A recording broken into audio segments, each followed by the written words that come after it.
기독교, 뭐 천주교 다 합쳐서 여기서 이 퍼센테이지 따지면 이것이 80%, 이것은 20%.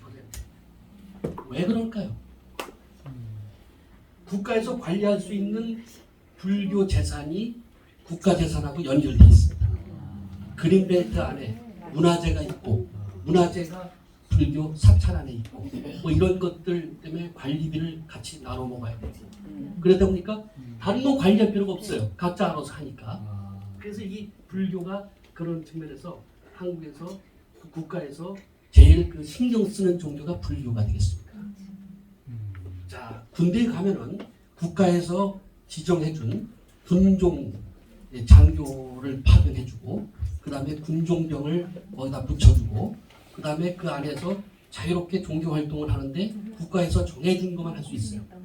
그게 이전까지는 한 7, 8년 전까지는 그게 뭐였냐면은 기독교, 천주교, 불교 세 개였어요. 여기에다가 하나가 더 들어갔습니다. 이 중에 하나입니다. 원불교가 들어왔어요. 원불교를 만드신 분은 1900 지금부터 100년밖에 안 됐습니다.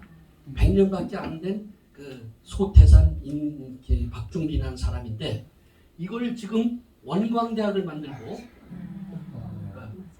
그러니까 이게 국가에서 인정하는 종교가 되려면요 대학이 있어야 됩니다. 대진대학 아시죠? 대진대학이 대순진료의 대학이에요. 원광대가 원불교의 대학이에요. 대종교는 대학이 없어요. 그러니까 국가 종교가 안 돼요. 청도교도 대학이 없어요. 안 돼요. 이 둘이 증산교 계열, 증산교 계열이라고 하는데, 이 둘이 우리나라에서 100년 내에 만들어진 종교인데, 이게 세계 10대 종교에 들어가요. 우리나라보다 훨씬 세계적으로 활동을 많이 하는 종교. 우리가 그런 나라예요. 우리 국민이 얼마 안 되는데 우리나라에서 만들어진 신생 종교가, 그것도 500년, 뭐 1000년이 아니라 100년 사이에 만들어진 종교가 세계 10대 종교에 들어갔어요. 그래서 그 원불교가 그 중에 첫 번째로 우리나라 4대 종교에 들어가면서, 군부대에 들어가면 원불교를 믿는 사람들, 이런 사람들이 제일 빨리 늘어나고 있는 거, 군인 중에서 그게 원불교예요. 원불교는 군대에 교회당, 교당이라는데, 교당을 짓기만 하면은 거기에 애들이 차고 넘쳐요. 차고 넘치는 비결이 뭐냐? 보통 딴 데서는 초코파이 한두 개 주는데 햄버거를 준단 말이에요. 초코파이 한두 개 해봤자 돈 1,000원인데 햄버거는 최소한 8,000원이에요. 좀 기분 좋으면 12,000원짜리 햄버거까지 제공하면은, 그때는 뭐 모든 애들이 다 글로 몰려갑니다. 햄버거 먹으러. 그 돈이 어디서 나왔느냐? 그 돈들이 어디서 지원이 됐느냐? 이건희 장모가 원불교의 물주예요. 홍라희 여사 엄마 말입니다. 홍석현 씨 엄마 말입니다. 그 사람이 원불교를 이만큼 키운 거예요. 증산교 누가 키웠느냐? 노태우 와이프가 키웠어요. 김옥숙 여사가 키웠어요. 금강산 땡 뭐 해갖고서 뭐 사기쳐갖고서 거기서 걷어들인 분 있잖아요. 그런 분들이 전부 그쪽 방향으로 많이 흘러갔고, 그래서 증산교가 큰 거예요. 그게 대순진료입니다. 그래서 큰 김에 아예 학교까지 만들어 포천에 대진대학을 만들어.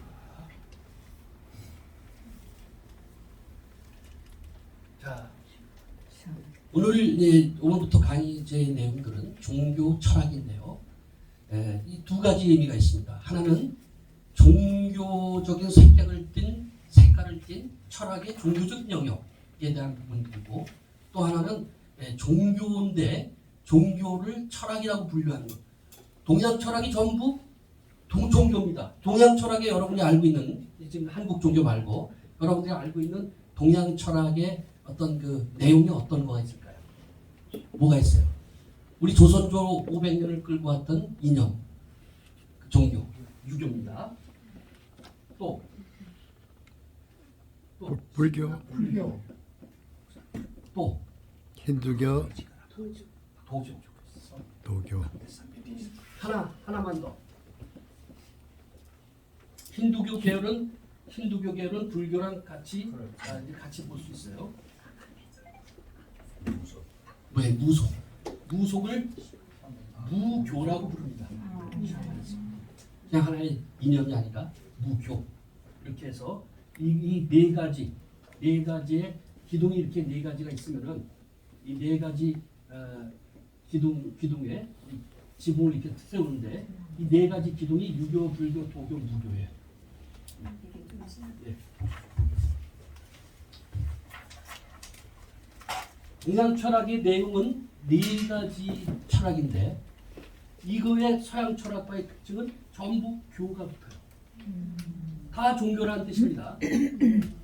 자, 그럼 종교와 철학의 차이가 뭐냐?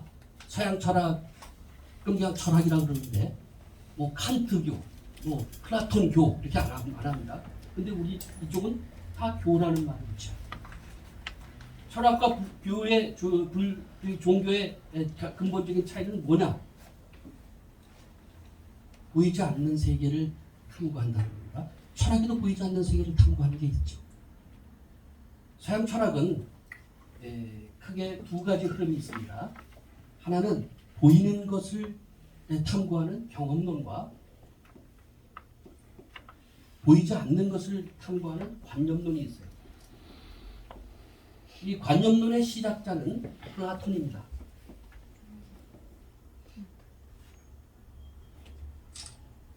그리고 플라톤의 제자인 아리스토텔레스에서 경험론의 하나의 흐름이 제대로 분리가 돼서 경험이 나오는데 이 관념론 중에서 이것을 형이상학이라고 말합니다.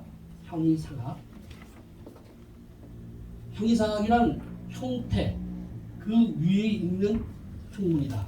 이런 식의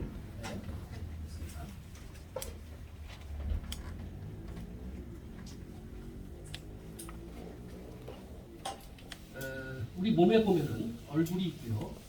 여기에 몸뚱아리가 있고요. 다리가 있습니다. 이것은 하늘을 닮았다 그래서 천원, 중국원자. 요거는 땅의 모양에서 땅, 지방, 모나, 인각. 그래서 원방각입니다. 이것은 멀리서 보면 점으로 보이고요. 이것은 이렇게 되고요. 이거는 이렇게 서 있죠. 그래서 이것이 우리나라 모음을 만드는 것입니다. 천지인체계죠. 여러분들 그 핸드폰 안에 천지인체계로다가 핸드폰을 쓰시는 분도 있어요. 그럼 여기 점과 의와 이 가지고 모든 모음이 만들어지는 거예요.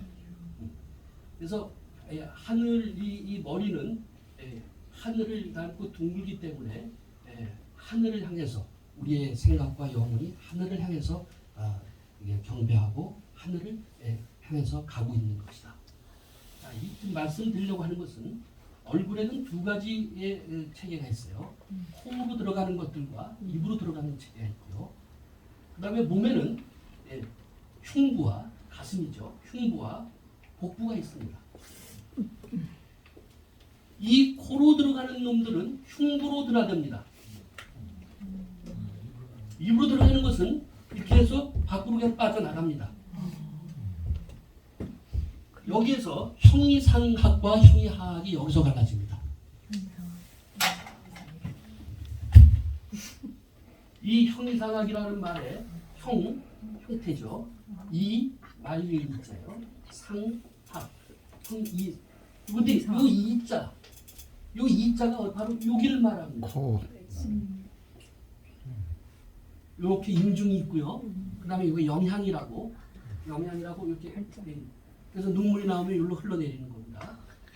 영향이라는 것은 맞이할 영자에다가 흥기를 맞이하는다라는 데서 가끔 여성들이 그 코가 메이거나 냄새를 못 맡는 상황이 될 때가 있어요. 그럴 때 이 영향의 중간에다가 침을 놓으면은 한 10분 정도 있으면 코가 뚫려요. 그게 요 영향자예요. 바로 그게 요 자리입니다. 요 자리. 그래서 요 글자는 바로 여기를 인중하고 요거를 갖다 말릴 이자라고 합니다. 요거 꼭대기, 요거 위에서 오고 가는 거, 그것은 형이상자 위지 도요. 입으로 들어가는 거, 형이하, 요거의 하 밑에 이것을 위지 기라. 오기론이에요. 한국 근대기에 서양의 정신문명, 동양의 정신문명을 유지하고 그다음에 동양의 서양의 이런 그 과학기술 이런 거를 같이 접목시키자 하는 것이 동도서기론입니다. 동도서기론. 그 당시에 중국에서는 중체서용론. 그래서 중국을 채로 하고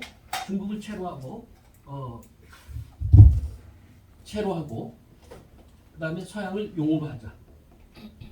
또 일본에서는 같은 시기에 화혼, 일본의 혼을 유지하고 그다음에 서양의 이게 물질 문명을 그대로 같이 유지하자. 화혼 양제론. 이것이 동북아시아 3개국에서 같은 근대기에 19세기, 18세기 때 일어났던 운동이 한국은 동도서기론, 도기론, 채용론, 훈제론. 이것이 지금 요 위의 것을 중심으로 논의하는 것이 바로 종교예요. 그 다음에 이쪽을 중심으로 하는 것이 철학이에요. 이것을 중심으로 경험론이 나오고 이것을 중심으로 관념론이 나오는 거예요. 그래서 기본적으로 서양 철학을 보면은 관념론에서 출발해야지 관념론을 뛰어넘는 것이 형이상학이 되고 거기에 종교가 되는데 여기에 무엇이 플러스가 돼야지 제대로 종교라고 말할 수 있느냐.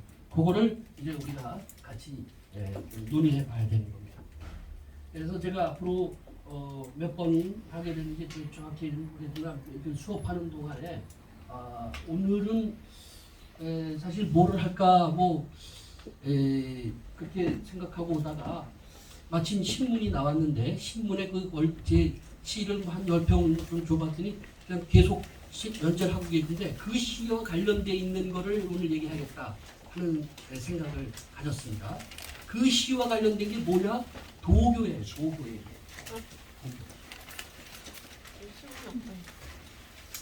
도교 얘기를 중심으로 맨 1페이지입니다. 1페이지에 노장 철학인데 지금 보실 건 없어요. 나는 나중에 봅시다 그럴 때 조금 얘기하고 난 다음에 그때 끝날 무렵쯤에 그 시를 읽고서 제가 말씀드린 도교에 대한 간단한 브리핑을 하고 난 다음에 이것이 이렇게 돼서 이 시가 이 얘기를 하고 있구나 하는 것을 할 수 있으면 오늘 수업에 좀 나름대로의 소득이 있다 이렇게 저는 보고 있는 것이죠.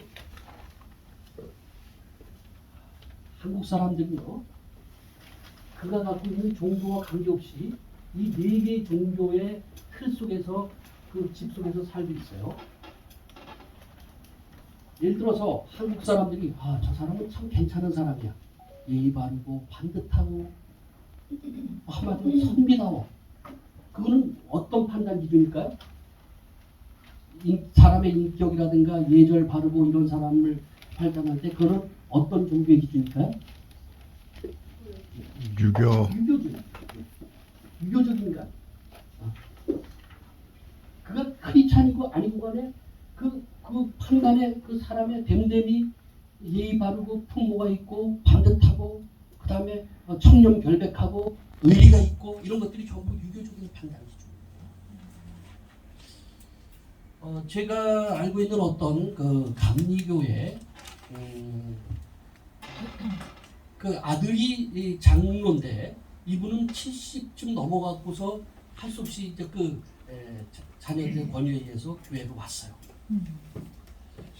제가 같은 교회를 다녔었는데 그분이 한 몇 년을 다니다가 한 1년쯤 이상을 다녔는데 어느 날 교회를 다녀와서 그 아들 장로가 이제 저녁에 교회에 와서 돌아왔더니 나 다음 주부터 교회 안 나갈 테니까 그렇게 알아라. 저 왜요? 무슨 일 있었어요? 너도 잘 생각해. 기본이 안 된 그 목사한테 강의라고 설교라고 듣고 앉아있냐? 아니 뭔 일이 있었습니까? 아니 그래 저는 내가 나오는데 목사님이 사람들이 쭉 나오니까 이제 인사를 하고 악수를 하는데 나한테 저 어르신 건강하시고 잘 지내시죠? 이렇게 해서 이제 특별히 이제 멘트를 하신 거예요 그 목사님이. 그래서 이제 덕분에 어쩌고 그러면서 답을 하려고 그러는데 사람들한테 밀려갖고 답도 못하고 그냥 밀려서 나온 거야. 그러니까 인사가 제대로 안 된 겁니다. 주고 받아야 되는데. 근데 이분이 문제 삼는 건 뭐냐면 사람이 몰려왔다 하더라도 당신이 놓지 말고 내가 뭘 얘기하려고 그러면은 얘기를 듣고 그리고 그런데 놔버리고 그 다음 사람한테 손을 잡는 거야. 그러니까 덕이 안 돼. 기본 예절이 안 된 인간이 뭐 하나님 얘기하겠다는 거야. 인간이 돼야지 사람 인간에 뛰어넘는 수준이 되지 인간도 안 된 사람이 뭘 하냐. 맞습니다. 그렇게 그런 인간 됨됨이를 판단하는데 이것이 유교적인 그런 기준에 의해서 판단하는 거예요. 그분이 평생 살아왔던 기준이 그거기 때문에 사실은 그분과 뭐라고. 그래서 그 장로님 아드님이 목사님한테 전화를 했어요. 목사님, 우리 아버님이 오늘 인사하다가 조금 섭섭한 게 있었나 보다. 와, 무슨 일이었죠? 그러니까 뭐 인사를 하려고 그렇게 하는데 사람들한테 밀려가고서 제대로 답변도 못하고 오셔갖고 아주 이렇게 섭섭하셨다고. 제가 이제 기억합니다. 제가 근데 좀 신중하게 했어야 되는데 제가 실수했습니다. 제가 저 아버님한테 전화드리겠습니다. 그리고 전화를 바로 했어요. 오늘 제가 이게 제가 사람들이 많아갖고 실수했는데 용서하십시오. 네? 다음부터 잘 제가 인사 잘 하겠습니다. 그래서 그 사이에 이제 풀어진 거야. 됐어. 그래. 그 정도 됐으면 내가 다음 주 나가 보지. 그 다음에 우리는 행위로 구원받지 않았잖아요. 그 어느 교회에 이 교회에서 한 사람을 뽑으라. 그럼 그 권사님 뽑혔는데 이분은 아주 인테리에다가 미모도 좋고 참 아주 참 부자고 모든 것이 자식들도 잘 키우고 모든 조건이 참 거기서 자랑할 만한 정말 하나님 믿으면 저렇게 된다 하는 그런 그리고 자기 드러내지 않고 항상 주일날 오면은 화장실 청소하고 그래서 그러면서 뭐 항상 누가 보면 청소부 아줌마 같은 그런 분위기로다가 그렇게 이렇게 빛도 없이 하시는 분이에요. 근데 그분이 그런 분이 어느 날 암이 걸린 거예요. 그리고 모든 이제 구역회에서 자 우리가 저렇게 권사님 좋은 분이 암이 걸렸으니까 우리 기도합시다 하고 이제 몇 달을 돌아가면서 기도도 하고 막 그렇게 했어요. 그러다가 어느 날 어디서 나왔는지 혹시 우리가 모르는 죄를 우리가 모르는 하나님만 아시는 죄를 지은 거 아니야? 말이 나오기 시작하니까 쑥덕쑥 하면서 그래 맞아 하나님이 괜히 죄를 저렇게 벌을 주실까? 아니 그 죄를 줘갖고서 벌을 주고 그런 거 하나님이 아니라는 걸 아는 사람들이 그 말을 퍼뜨리기 시작하면서 그건 무슨 세계관입니까? 권선징악 무슨 생각입니까? 불교. 네, 불교죠. 오늘 얘기하려고 하는 도교예요. 요즘 웰빙 열풍이 불었어요. 자연주의, 채식주의, 뭐 어떤 자연과 하나 되는 거. 우리나라는 산이 많아요. 70%가 산이에요. 그러다 보니까 조금만 들어가면 다 산속으로 기어들어가 있으면은 세상 가진 것 같아. 또 거기서 물도 마음대로 먹을 수 있고 금수강산 아닙니까? 그래서 우리나라가 완전히 나라를 잃지 않은 이유가 산이 많기 때문에 산으로 들어가면 못 찾아요. 요즘은 뭐 헬리콥터도 띄우고 뭐 막 어쩌고 하지만은 예전에는 그냥 들어가면 산 속에 어디에 들어간지 모르고 또 잘못 들어가면 위에서 그냥 돌멩이 던져갖고 거기서 다 함몰돼 버리고 청산리 전투가 그거 아닙니까? 청산리 전투가 10분의 1의 병력을 가지고 저기 일본 놈들 그 계곡으로 유도해갖고서 그 위에서 짱돌 던져갖고 다 죽은 거 아닙니까? 네? 그게 청산리 전투예요. 저기 만주죠. 그래서 이 자연과 더불어서 모든 건강을 찾겠다. 그래서 요즘 제가 내년이 이제 그 환갑에 내년이 그 정년퇴직입니다. 65세야. 여러분 보시기에 좀 살도 안 들고 얼굴도 이렇게 좀 어려 보일지 모르지만 그래서 저에 딱 1년 남았어요. 저도 이제 제대 말년입니다. 근데 우리 세대들이 제일 좋아하는 프로그램이 나는 자연인이다 그겁니다. 그래서 친구들 만나면 그렇게 먼저 뛰쳐나간 놈들 자연인이다 하고서 어디 가서 그래서 두 가지 논리예요. 하나는 야 아직도 상식이 생활하냐? 그 부인들은 삼식이를 삼식새끼라고 불러요. 삼식놈, 이식놈, 일식이, 이식놈.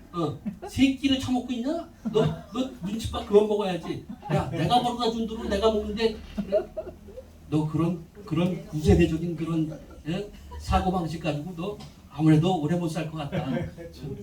빨리 탈출해. 빨리 탈출해. 그래서 자연인으로 가라는 거예요. 그래서 친구들 만나면 자연인 생활하는 친구를 부러워하고요. 그 다음에 그런 친구들 가끔 가갖고서 뭐 삼겹살 한 근 사갖고 가서 같이 이제 고 먹고 이런 생활들이 이제 우리한테 하나의 로망 중에 하나입니다. 그 자연인 웰빙 그렇게 해서 무병장수하겠다라는 그 이념을 갖고 있는 게 뭘까요? 도교입니다. 그리고 우리나라에서 제일 많이 발전하고 제일 많이 그 수가 늘어나고 있는 거가 이게 무속이에요. 무속의 무자는 하늘과 땅을 연결해주는 사람이에요. 이게 무당이야. 무당. 네. 그래서 이 무자예요. 이제 영어로는 샤머니즘이라고 얘기하지만은 이게 접신이 되는 거예요. 그랬기 때문에 종교예요. 무속이 아니라 무교가 되는 겁니다. 무속은 그냥 하나의 뭐 세시 풍습 같은 뭐 그런 거, 무슨 귀발 기술을 먹는다든지 무슨 뭐 부럼을 깨문다든지 이런 게 무속이고, 무교는 접신을 하는 거예요. 신. 이 모두가 교는 신이 있어요. 신. 신이 뭡니까? 신은 윗상자입니다. 기독교식으로 하면 성부, 성자, 성령이 되는 게 이 볼십자라 그랬는데 이 신이 이게 들어가면 다 신이야. 이게 들어가면 여기다가 예물을 이렇게 차려놓고 거기다가 이 당 위에다가 이렇게 얹어놓고 이게 예배할 때 예자입니다. 이게 예배할 때 예자입니다. 신이라는 글자도 여기에다가 이렇게 이 발음이에요. 한자는 쉬워요. 내가 알만한 발음 하나 발음하고 이 발음을 빼버리고 이게 뜻이에요. 이런 글자 구조가 70% 이상이에요. 그래서 우리가 뭐 한자를 많이 할 필요가 없고요. 이렇게 발음만 하고 이건 지워버리고 이것만 생각하면 돼요. 그래서 저희 같은 경우는 한자를 공부하면 애니메이션 보듯이 이 부수라고 하는데 뜻을 나타내는 것만 쭉쭉쭉쭉 보면은 애니메이션처럼 쫙 돌아가요.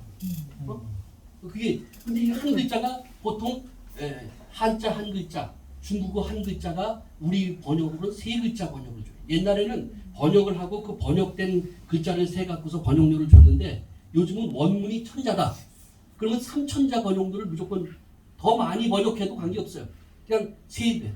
그 중국말이 중국 한자가 3배속의 그런 빠르기를 갖고 있는데 아름다운 미는 네 글자잖아요. 우리가 아름다울 이러고 있는데 거기서 미 끝나는 거야. 중국을 영원히 못 따라가는 이유. 우리가 한자를 버렸기 때문에 지금 아이들이 전부 또라이가 돼 있어요. 이해가 안 되는 거예요. 제가 학교에서요. 지금 총신대 온 지만 20년이 됐고요. 그 다음에 저는 26살에 이제 전문대학, 신구전문대학에 교수가 돼서 그건 보니까 40년을 대학 근처에서 얼쩡거렸네요. 보니까. 그런데 이 학교에서 애들이 저 1학년, 2학년 애들 교양 과목을 막 가르치다 보니까 얘들 수준 떨어진 게 눈에 보여요. 말긴 못 알아들어요. 총신대학이 인서울대학의 중위권 대학 이상이거든요. 그럼 전국 그 또래로 볼 때는 20% 안에 들은 아이들이에요. 근데 그 아이들이 말도 못 알아요.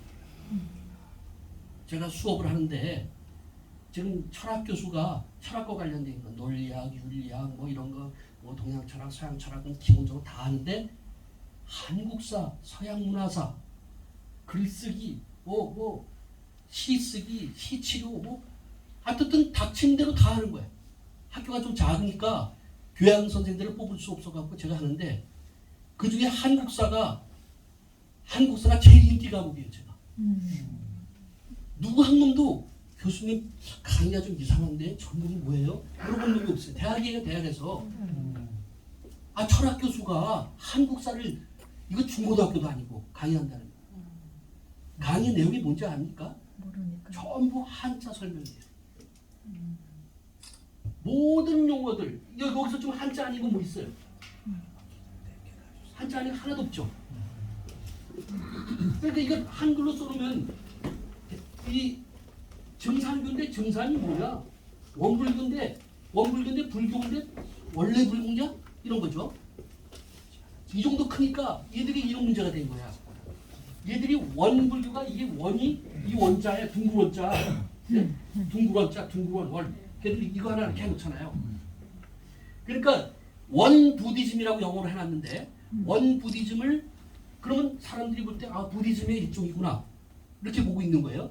근데 얘들은 그게 아니에요. 원불교 이게 원불이야 이게 원불이야 이 자체가 이 원불을 믿는 교회예요. 그 자기는 불교의 아류가 아니라 원불이라는 새로운 그런 사상 체계를 만들어서 그 신을 만들어서 신의 경제에 가면은 원흉무구한 시작도 없고 끝도 없는 그런 원불의 그 경지에 이른다. 그런 생각을 가지고 원불교라는 말을 붙여요. 그래서 걔들은 원불교예요. 원불교가 아니라 원불교. 네, 오늘 이제 도교 얘기를 중심으로 말씀드립니다. 그러면 신이 있어야 되는데 유교의 신은 누군가요? 조상신. 이 신인데 신이 왜 이 신이라고 하느냐 하면 이 옆에 있는 이 글자는 무슨 글자인가요? 제가 힌트를 드릴 테니까 다시 대답해 보세요. 이거에 이렇게 밭이 있어요. 밭에 씨가 떨어지면은 뿌리가 먼저 나나요? 잎이 먼저 나나요? 뿌리가 나죠. 근데 갑이라는 글자예요. 그 뿌리에서 이렇게 이제 이파리가 이렇게 안에서 줄기가 이렇게 나오면서 지면으로 올라와요. 이게 을자예요. 그것이 여기를 타고 지상을 타고 하늘을 향해서 이렇게 솟아나요. 이게 병자예요. 그리고 떡잎이 이렇게 납니다. 정자야. 그 다음에 무자는 이렇게 갖고 뿌리가 막 나요. 가불, 병정, 무기, 경신, 인계. 그것이 이 식물이 자라는 순서대로 하는데, 자 이게 자라서 뿌리가 내리고, 그 다음에 이파리가 이렇게 나죠. 땅으로 하늘로 펼쳐진다. 그래서 이게 펼신자예요. 펼신자예요. 이 펴는 것, 모든 것들을 자기 모양대로, 자기의 속성대로 펼쳐지게 만드는 그 힘의 근원은 신이란 말이에요. 그래서 이게 신. 그런데 자 우리 기독교에서는 하나님 최고의 그 여호와를 뭐라고 번역했다고요? 하나님으로 번역했어요. 하나님. 근데 중국에서는 성경 영어 우리 한국 중국 우리 쓰는 성경 기독교 성경에 중국에서는 하나님을 뭐라고 번역했을까? 상띠. 상제. 상띠. 이 상 조상할 때 상제. 그래서 지금 중국말 하시는데 쌍띠라고 합니다. 일본 놈들은 뭐라고 했을까요? 일본 성경에는 일본은 우리보다 더 먼저 기독교가 들어간데도 가미. 네? 가미. 예, 가미인데 가미가 이거를 발음하는 게 신. 근데 우리는 하나님은 유일신이잖아요. 근데 일본에는 가미라고 부르는 그 신들이 수만 개야, 수만 개. 조금 이상하고 역사가 있고 뭔가 좀 냄새가 나고 이런 거는 전부 다 신이야. 사람이든 물건이든 돌멩이든 다 신이래. 그래서 이것이 우리나라에서 신생 종교가 세계적 이종교로 올라갈 수 있는 한국인의 영성순이에요. 한국인은 종교 부패공화국, 부패식당처럼 말이죠. 우리나라에 들어오면은 어디 거기서 하여튼 살아있어. 그러니까 아까 남묘호랑객을 얘기했는데요. 제가 어렸을 때 산동네에 살았는데요. 그래서 뭐 지나가다 보면 남묘호랑객고 그래요. 그래서 이렇게 깨끗할 때 이렇게 보면은 몇 사람이 엎드려 갖고 하루 종일 그 짓을 하고 있어요. 그래서 우리 호랑개교 그랬어요. 그게 우리나라에 지금 무슨 회관, 해가 만들어갖고 뻔듯하게 돌아갖고 일본에서 생긴 불교 계통의 종교인데도 불구하고 마치 이 불교 계통의 한국에 생긴 종교, 물건 마찬가지로 일본에서만 생긴 무법 연화경이라는 것을 믿는 그러한 불교 계통의 종교인데도 불구하고 한국에 와서 지금 더 일본보다 발전했어요. 우리 문선명의 그런 종교가 한국에서는 쪽을 못 썼잖아요. 근데 전 세계적으로 이렇게 한때 풍미했던 그런 시대를 붙여요. 바로 일본에서는 이런 것들을 다 합쳐갖고서 걔들의 고유한 신앙들을 이거 다 합쳐서 걔들은 신도라는 그러한 그 하나님의 종교가 있습니다. 그것이 일본 종교의 혼합과 일본 사람들이 갖고 있는 어떤 그 집중력, 그것을 반영하는 종교가 이런 종교인데, 이런 것들을 다 이 그릇에다 다 담아버린 거예요.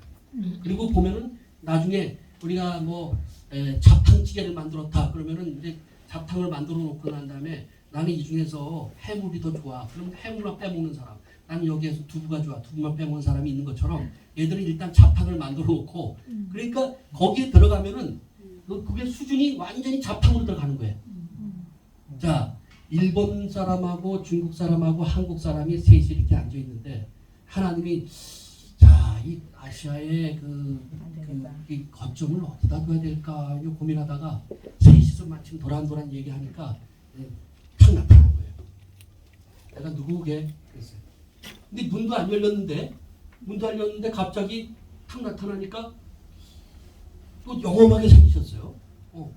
그러니까 중국놈은 우리가 저렇게 생긴 분들은, 저런 그 영험하신 분들은 상제라고 부른다. 그 앞에 관용사를 붙입니다. 형용사를 옥황상제, 무슨 상제 붙여요. 근데 어떻든 상제야. 여호와 하나님 이런 것처럼 상제야. 일본 놈 말해봐. 우리는 그런 분들이 감이 됐을까? 신이십니까? 그래? 한국 놈 말해봐. 문도 안 열렸는데 갑자기 나타났단 말이야. 아, 하늘님이시군요. 하늘에서 때로 문도 안 열고 하늘에서 오신 것 같은데 하늘님이 오신. 그래, 나 조금 힌트를 주지. 나는 말이야, 나는 어디 뭐 왔다 갔다 하는 게 아니야. 나는 그냥 뭐 누가 나를 만들지도 않았고, 나는 원래부터 혼자 있는 분이고, 나는 전지전능하고 니들이 알고 있는 모든 신을 다 내가 만들었어. 다 내가 쥐고 흔들어. 그러니까 나는 유일한 최고의 지존의 신이야. 그리고 다른 놈들은 신도 아니고 내 꼬붕들이야. 자, 다시 얘기해봐. 그래도 우리는 상제밖에 없는데, 이거 이상 없는데요. 그러니까 한국 사람이 잔머리를 탁 굴러보니까 하늘에서 왔는데 유일한 신이다?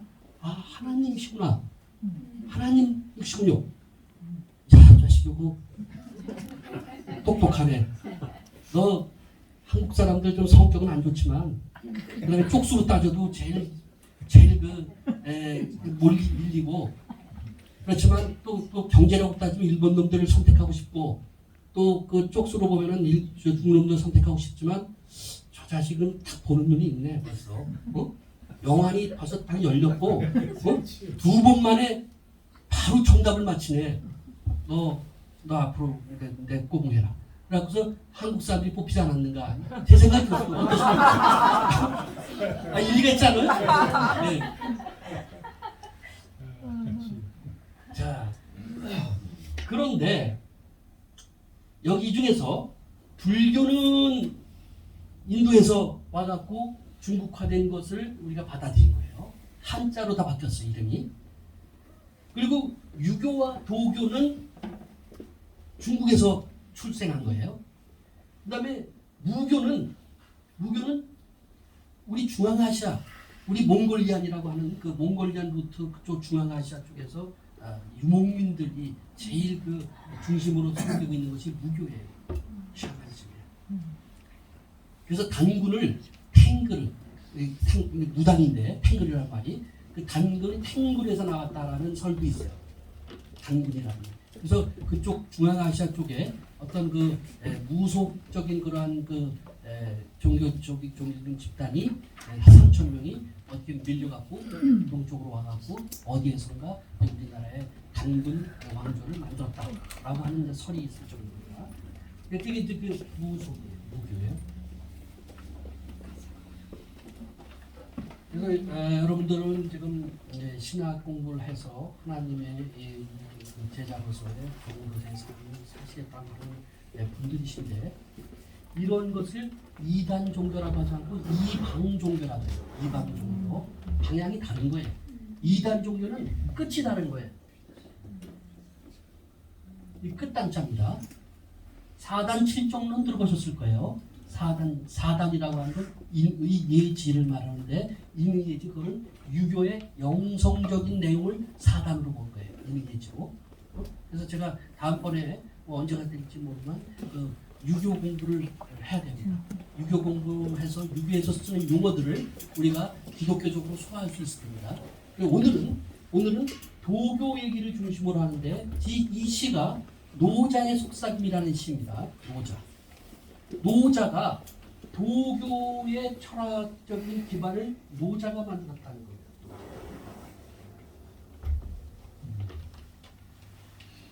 거예요. 도교가 왜 종교가 되느냐? 제가 이거와 좀 관계가 있을 수도 있고 없을 수도 있는 질문을 하나 드리겠습니다. 기독교인이 교회 안에서 요가를 한다. 우리 어르신들, 선생님들 그 교회에서 그런 요가를 하는 프로그램을 어떤 분이 밖에서 요가를 배워갖고 건강을 위해서 어떤 주중에 어떤 문화센터처럼 요가를 한다. 천주교에서 많이 하고 있어요. 그럴 때 담임 목사님으로서 어떻게 하실 것입니까? 요가 수련 모임.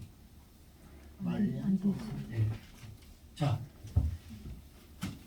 단전호흡은 제가 이건 싫어합니다. 저한테서 공부하신 어떤 분이 한 15년쯤 됐어요. 전화가 왔어요. 그분이 목회하시는 목사님이고, 교수님, 교회에서 단전호흡 하는 거를 말려야 됩니까? 말아야 됩니까? 말려야죠. 뭔 일 있어요?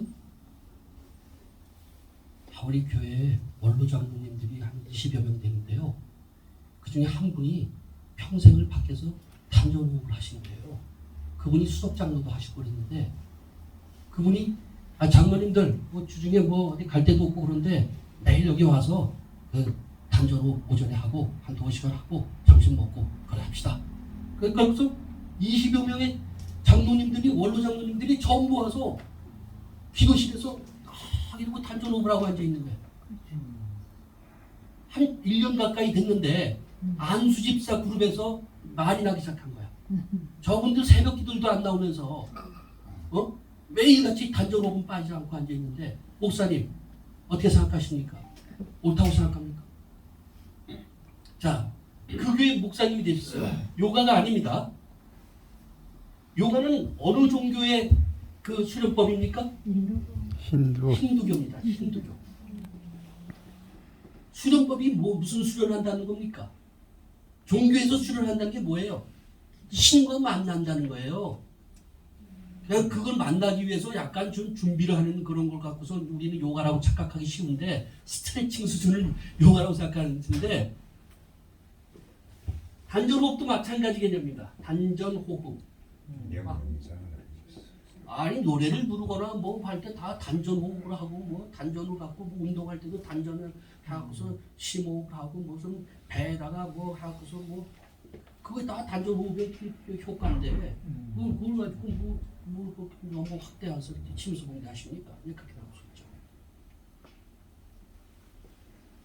단전호흡은 어떤 종교의 수련법입니까? 단전호흡은 여기 있어요. 도교. 그래서 그거 안 되죠. 그랬더니 그러면 교수님 와서 주일날 오후에 특강 좀 해주실래요? 그래 갈게요. 그랬더니 제목을 뭐라고 할까요? 단전호흡 할까 말까 그랬었어요. 아주 그냥 단전호흡 교회에서 해도 좋은가 이걸 이렇게 정면으로 그냥 딱 내놨어요. 그랬더니 이제 그 수련하던 장로님들이 이제 나를 이제 알아본 거야. 뭐 총신대 있다는데 뭐 총신대 교수가 뭐 그냥 정말 단전업을 알아야 얼마나 됐어. 어? 그러면서 그 주도하던 그 장로님을 비롯해갖고 아주 이 사람하고 헛된 소리 하면은 그냥 혼쭐 내줘야지 이런 분위기로 이제 그래서 다 들어갔더니 뒤에서 저 앞에 이렇게 장로님들이 쫙 앉아 있는데 저분들이라고 알았습니다. 그랬더니 다리들 이렇게 꼬고 막 이러고 앉아 있어. 그래서 제가 이 교회 장로님들이 단전 500개 열심히 시라는 얘기를 듣고 신고를 받고 달려왔습니다. 그랬더니 아니 경직됐어요 얼굴이. 여기 저 수석 장로님 그래서 제가 이름을 이제 알았어요. 이 암계 장로님이 누구신가? 접니다. 장로님은 몇 계제까지 올라가셨나요? 몇 분 호흡을 하십니까? 그랬어요. 몇 분 호흡?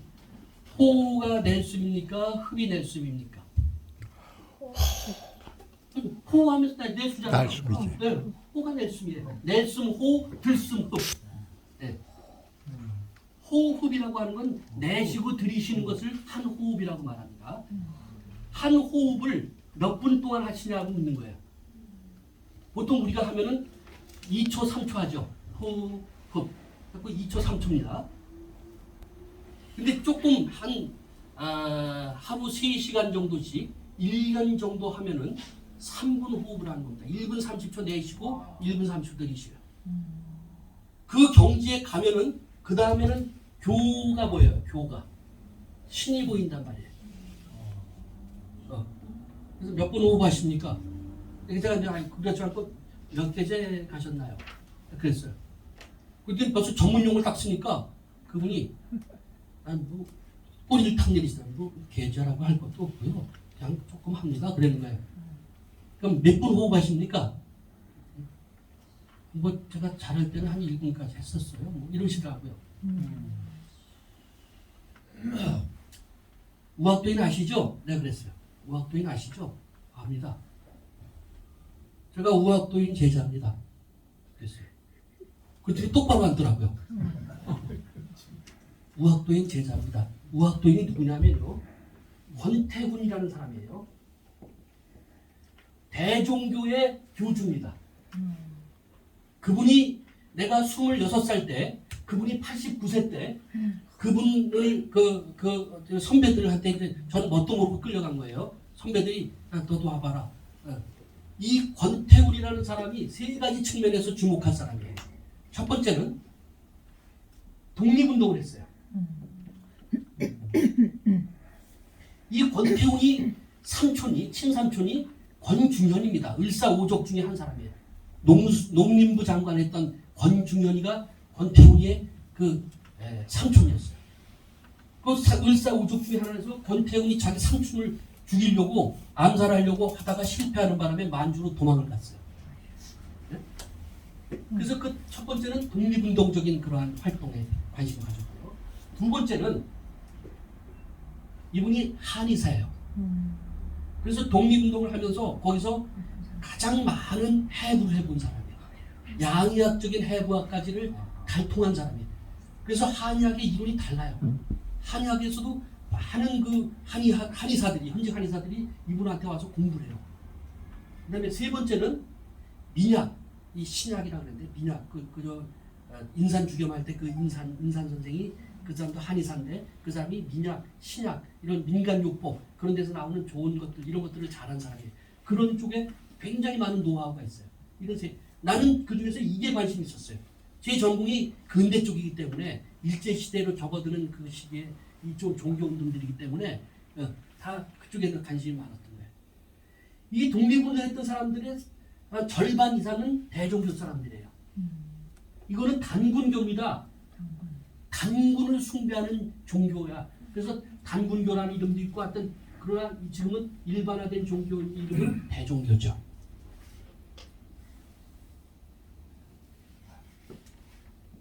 이분이 호가 우학도인이에요. 우학도인 들어보셨죠? 그건 뭐 이쪽에서 신화적인 존재죠. 제가 그분하고 8개월 같이 술을 했습니다. 저는 3분 호흡을 했습니다. 그게 10단계에서 7단계입니다. 퇴계, 율곡 이런 사람들이 그 단계까지 올라갔어요. 성리학자들도 다 단전 호흡을 해요. 그래서 퇴계는 그걸 하고 나서 활인신방이라는 유교적인 내용을 담은 것 같지만은 도교적인 내용을 갖고서 쓴 게 활인신방이라는 퇴계의 책이에요. 그때 성리학자들은 전부 성리 신학자들이에요. 조선시대 유교는 성리학인데요. 그 성리학이 성의 이치를 탐구하는 거 아닙니까? 이 성이라는 것이 영이에요. 이걸 바로 대비시키면 끝나는 거예요. 성리학이 영리학이에요. 성령론이에요. 성령론. 그래서 저는 이 기독교적인 깨달음이 이제 그 최고의 진리고 유일한 진리 아닙니까? 이 깨달음을 갖고 나니까 이런 얘들이 말하는 이런 종교에서 말하는 것이 어디서 헤매고 있는지 보이는 거예요. 그중에서 제일 어려운 게 성리학이거든요.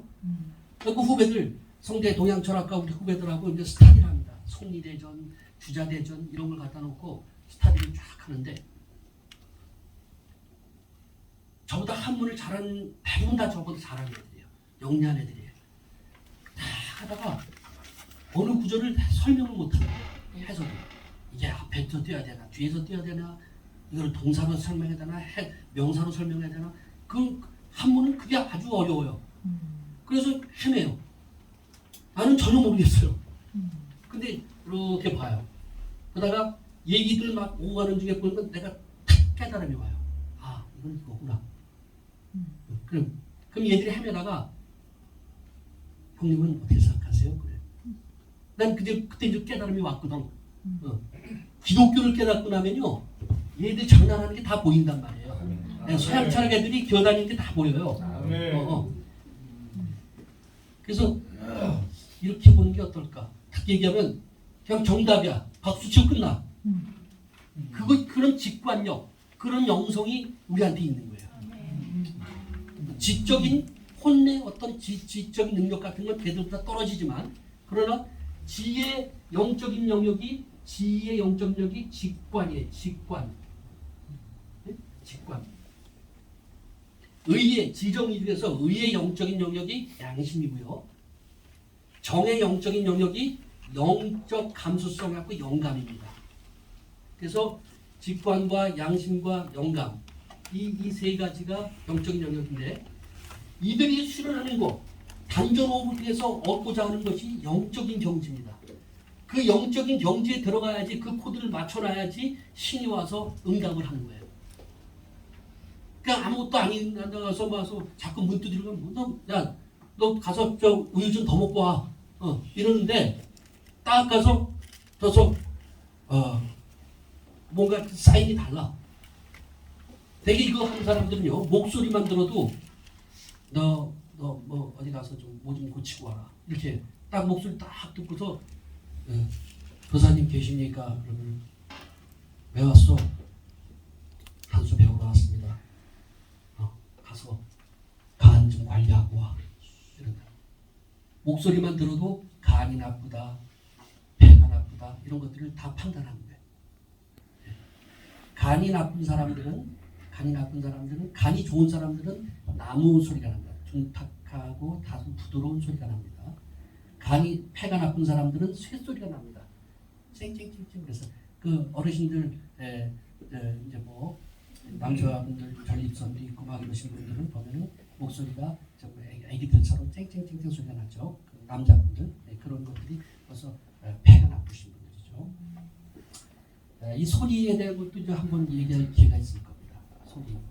소리가 오장육과 어떻게 관련되고 그것이 건강에 어떻게 판단이 돼야 되고 뭐 이런 것들 형상의학이라고 하는 거예요. 그래서 이제 권태훈 얘기를 딱 하니까 이분이 똑똑 않더라고요. 제가 3번 호흡을 하니까 도교의 신이 와서 나를 만나주더라고요. 그때 외우는 것이 태을주 용어 비결입니다. 태을주 용어 비결 들어보셨나요? 들어봤습니다. 태을주 용어 비결을 그게 노크하는 문을 열고 들어가는 그 비밀번호가 태을주 용어를 자꾸 외워야지만이 그게 문이 열리는 거예요. 태을주 용어 비결. 내가 3분 5분 하니까 권태훈 선생이 자네 훈련을 많이 했구만. 자, 이제 용어 비결을 외워. 용어 비결을 끝까지 외워. 계속 외워. 그런 거. 외우면 어떻게 되는데요? 그러면 알게 될 거야. 그런 거. 그래서 제가 더 이상 들으면 안 되겠다 하고 그 문 앞에 가서 실적 그냥 모습만 보고 그 옥한 상제님 모습만 살짝 보고 나왔어요. 근데 그런 체험조차가 나는 얼떨결에 끌려가서 선배들한테 체연소 거기에 끌려가서 거기서 나도 모르게 했는데 그것이 그때 아주 유효하게 쓰여진 거예요. 그 교회가 그 원로 장로님들이 그래갖고 아주 분열이 되는 상황. 밑에 안주 집사님들이 안주 집사도 원로 그 장로님들의 자제분도 있을 수 있지만은 그렇지 않은 분들이 막 비난을 해야 되고 목사님한테 막 판단을 내리십시오. 이런 어떻게 이런 종교의 수련법이 왜 여기 와서 근데 그분들도 그냥 종교의 수련법이라는 말만 알지 어떤 구조로서 어떻게 된다는 걸 모르고 말하는 겁니다. 그래서 한 30분 내로 딱 끝냈어요. 그랬더니 그분이 질문을 한 분을 하는데 너무 쉬운 질문이에요. 네? 그분들은 그 경지를 안 갔기 때문에 이런 질문까지 받을 수 있을까 했는데 쉽게 해서 끝냈어요. 그 다음에 더 질문해도 없어요. 끝나고 목양실을 왔습니다. 그 장로님들의 일부가 와서 앉았어요. 그때 그 장로님이 앉자마자 그러네요. 오늘 교수님 강의 너무 감동적이었습니다. 우리 이번 주부터 수련 안 하겠습니다. 장로님들 내일부터 나오지 마세요. 게임이 끝났어요.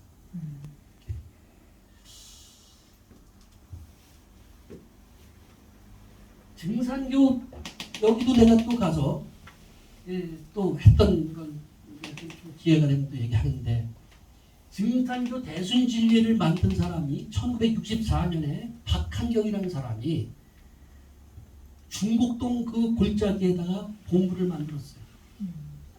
그리고 70 중반의 나이에 강증산이를 증산을 상자라고 불러요. 강증산이라는 강일수이라는 이름인데 그 후가 증산이에요. 그래서 증산교라고 불러요. 그래서 여기 파가 8개 파인데 그 중에 8개 파를 범증산교 해갖고 8개를 얘기하는데 그 중에 증산교도 있고 증산도죠. 증산도라고 하는 데는 대전에서 출발하는 대학생들한테는 지금 증산도 모임들이 각 대학마다 다 있어요. 상생방송이라고 들어봤나요? 네. 상생방송이 증산도에서 하는 거예요. 예. 그래서 거기에 그 안경전, 안원전이라는 두 사람이 있는데 그 안원전이 이제 형이고 안경전이 동생인데 그 실적인 실력자, 실적인 이론가는 바로 동생 안경전이죠. 그 안경전이가 상생방송에 나오는 거의 절반의 방송은 안경전이 다 해요. 엄청납니다. 근데 여기에서 사람들이 빨려 들어가는 이유가 있어요. 증산이 누구냐? 증산 상제라 이거야. 증산 하나님이란 말이에요. 이 앞에 동학이 있었다 그랬잖아요. 동학의 강증산이가 하나님이 그 하늘 위에서 이 인류를 구하기 위해서 한국 놈들을 이제 활용을 해야 되는데 그래서 한국에다가 메시아를 떨어뜨린 거예요. 그게 누구냐면 최재우예요. 최재우. 동학의 일대 교주. 근데 뭐 이렇게 실패했어요. 그러니까 내가 가냐? 그래갖고 본인이 하나님이신 그분이 직접 인간의 몸으로 예수님의 몸으로 내려오신 그런 논리예요. 똑같은 논리예요. 그래갖고서 본인이 증산 상제께서 증산 하나님 그것도 구천상제라 그래요. 하늘이 1천, 2천부터 9개 단계가 있는데 그 제일 꼭대기 구중문관할 때 제일 꼭대기에 있는 그 거기에서 한마디로 대통령급의 상제 하나님이 직접 인간으로 내려왔다. 그걸 9천, 하늘천자. 예, 예. 그 가장 높은 곳에 있는 그 하나님이 바로 구천상제가 구천상제 강증산이가 본인이 직접 인간이 돼서 내려왔다는 겁니다. 그리고다가 일제시대 때는 이 증산교가 제일 큰 종교였어요. 그 예수님 당시에 그 사람들이 막 그 희망이 없고 그 식민지 지배받고 로마에 그런 걸 하다 보니까 뭐 어디 아프고 뭐 막 전염병도 많고 막 이러니까 예수님을 따라다니면서 예수님의 여러 가지 그 은혜를 받고 막 이렇게 해서 몰려다니니까 로마인들이 저 가만히 보니까 저거 저러다가 뭐 대한독립 만세 이러면 큰일 날 것 같아요. 그렇게 해서 이제 결국은 처형시키잖아요.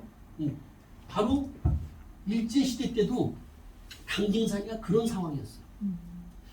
그리고 강진산이가 가는 데마다 막 병도 고치고 뭐 막 부적을 써주고 그러면 뭐 그거 갖고서 뭐 기도도 하고 이런 사람들이 일본 애들이 쭉 조사를 해봤더니 거의 전체 종교의 절반 정도가 증산교였대. 야 이거 내버려두면 안 되겠다. 그래갖고 한국의 유사종교, 조선의 유사종교라는 보고서를 경무국에서 경찰국이죠. 거기서 그걸 조사를 해갖고 그래갖고 그걸 갖다 전부 공중분해 시켰어. 그렇게 하기 때문에 공중분해 시키고 얼마 후에 강정산이가 죽었어요. 이 교주가 이제 죽고 난 다음부터 이제 문제가 되는 거예요.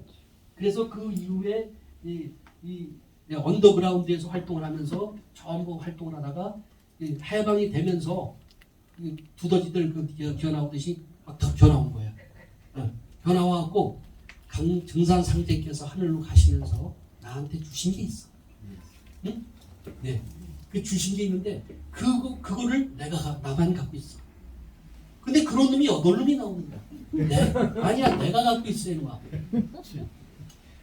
그게 뭐냐면 박달럼으로 만든 도장이에요. 거기 요한계시록에 보면은 종말 때에 뭐 인류의 3분의 1이 어떻게 되고 막 전염병이 어쩌고 많이 나오잖아요. 그 종말 때 그 종말은 얘들은 개벽이라 그래요. 그 개벽의 시기가 지구가 이렇게 있는데 지구가 23.5도 길어져 있잖아요. 근데 이게 똑바로 선되는 거야. 그럼 지진이 생기고 기후 변화가 생기고 엉망이 되잖아요. 이게 그게 후천 개벽 시기야. 그 후천 개벽 시기가 되면은 인류가 아주 생존하기 어려운 시기가 된다. 그때 이 도장으로 이마에 받으면은 거기서 안전하다. 요한계시록에 있는 얘기들을 다른 것들도 다 거의 성경을 모델로 삼아서 뻥튀겠어요. 거기서 그 대순전경이라는 걔들로 따지면은 성경책 같은 거에 이 1장이 뭐냐면은 창식이야. 창세기 아니라 창식이. 그다음에 이제 조금 몇 장 넘어가면은 몇 장 넘어가면 우리 그 공간복음 같은 거 있는데 그걸 이적기라 그래. 이적기. 증산상제가 이적을 행하는 건데 이 컨셉이 예수님 했던 거에 한 100배쯤 뻥튀기는 거예요. 예수님이 갈릴리 호수밖에 안 걸었잖아요. 거기는 태안반도에서부터 바다로 해서 인천까지 오셨다는 거야. 기본. 그 다음에 뭐 나사로야 일어나라 뭐 이러잖아요. 근데 그거 할 필요도 없어요. 어디 그래서 한참 거리가 있는 데인데 아무개 아들이 지금 죽었답니다. 어떻게 해야 되죠? 가봐 살았어. 뭐 가서 일어나라 필요도 없어. 그 귀찮은 일이야. 그냥 살았어. 내가 살려놨어. 이렇게. 그런 식으로 모든 그 이적들이 몇백 배 꼭 튀겨서. 그러니까 사람들이 이 사람을 믿는 거예요. 결론적으로 얘기하면요, 강정산이는 무당 쪽에서 제일 많이 출연한 게 증산이에요. 무당들이 꼭 신을 부르고 신을 의탁해서 하는데요. 큰 무당이 되면은 큰 신을 불러야 돼요. 근데 그 중에서 이렇게 이적을 많이 하고 가장 근래기에 활동했던 그런 인물이기 때문에 이 증산 신을 많이 불러요. 이들의 구조는 서로 섞여 있는 겁니다. 무속이라고 해서 별도의 세계가 아니라 결국은 강진산이도 귀신 들려갖고 귀신의 역사를 해냈던 사람이라는 결론이죠. 그거를 알고 있기 때문에 얘들이 어디로 갈 것인지 어디서 왔는지를 아는 거예요. 우리는. 내가 예수를 못 믿었으면 내가 이쪽에 들어가서 헤매고 있을 거예요.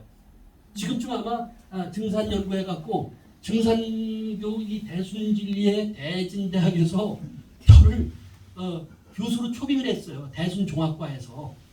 거기 우리 신학과를 거긴 대순종합과라 그래요. 내가 쓴 책이 1999년에 쓴 책이 거기 대순종합과의 기본 교재예요. 한국의 신종교라는 책이에요.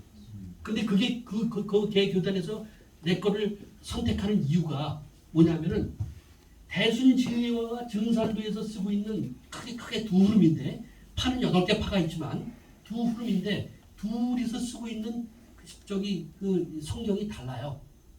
하나는 전경이고요. 하나는 대순전경이에요. 근데 그것이 처음에는 같았어요. 7번 바뀌는 과정에서 걔들이 교단 싸움하면서 지들이 차별화를 넣어갖고 뒤에서 갈라졌어요.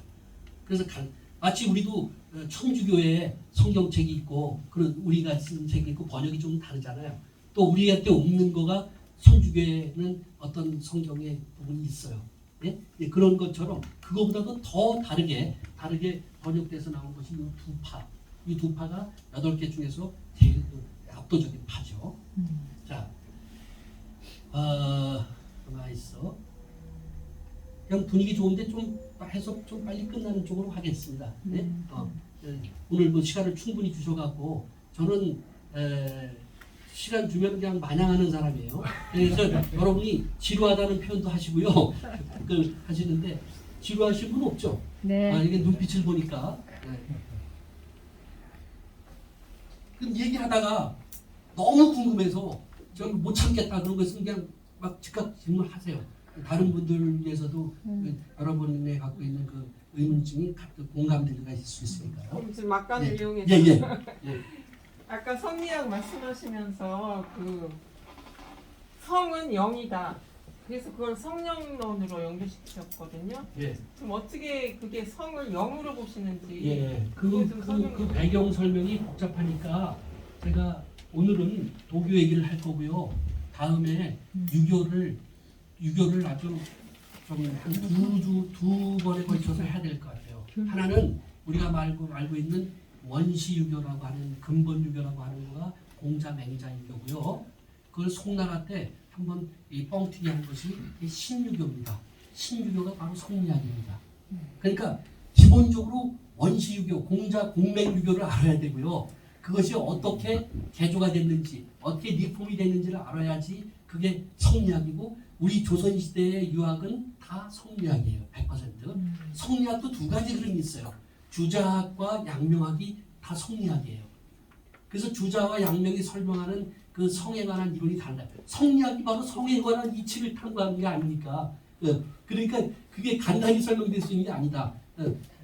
요거 한 가지는 공부하시는 데 도움이 될 것 같아서 중용 그 유교의 경전이 4서 5경인데요. 4서 중에 가장 철학적인 그런 그 경전이 중용이라는 책입니다. 중용의 첫 구절이 천명지 위성이라는 말이 있어요.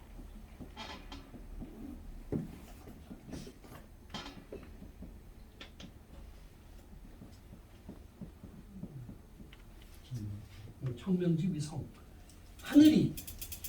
하나님이 인간에게 부여한 이 명자가 이제 명령하다가 아니고요. 한 풍부했다 그랬는데 그러니까 우리가 컴퓨터를 사면은 여기에 내장에 여러 가지 그 프로그램이 있을 거 아닙니까? 프로그램. 그것이 이 명이에요. 인간을 만들 때 이것만이 인간이다. 그렇게 딱 하신 거. 불교에서는 사람이나 개나 다 동일한 그 조건을 가지고 줬다고. 그래서 불교 신자들이 그 고기를 안 먹는 이유가, 동물을 안 먹는 이유가 사람이 이 육도윤회인데 육도윤회 그 속에 굴레에 있을 때는 이것에서 전부 고통을 느끼는데 이 고통으로부터 완전히 벗어나는 거 해탈이라 그래요. 해탈을 그들은 꿈꾸고 있어요. 근데 이 육도육을 하는데 인간의 세계가 있고 동물의 세계가 있어요. 짐승의 세계. 바로 여기를 넘나드는 거예요, 사람이. 그러니까 저 고기를 한번 먹는데 저 고기가 자꾸 뭐 뱀장어를 하나 잡아먹었는데 뱀장어가 계속 꿈틀거리면서 나를 째려보는 것 같아. 아, 우리 아버님이 뱀장어 되셨나? 이런 것들이. 그러니까 얘들은 진화론자들이에요. 유물론자들이에요. 인간만이 영이 있고 거기는 혼이 있어요. 그러니까 사람은 사람보다 지능이 전응아보다 더 지능이 높은 개도 있잖아요. 세포트 같은 건 지능이 거의 70 가까이 되는데 이 전응아들은 30, 40 이렇잖아요. 그럼 그 지능으로 볼 때는 그 개보다는 낮지만 그러나 그가 구원을 받을 수 있는가?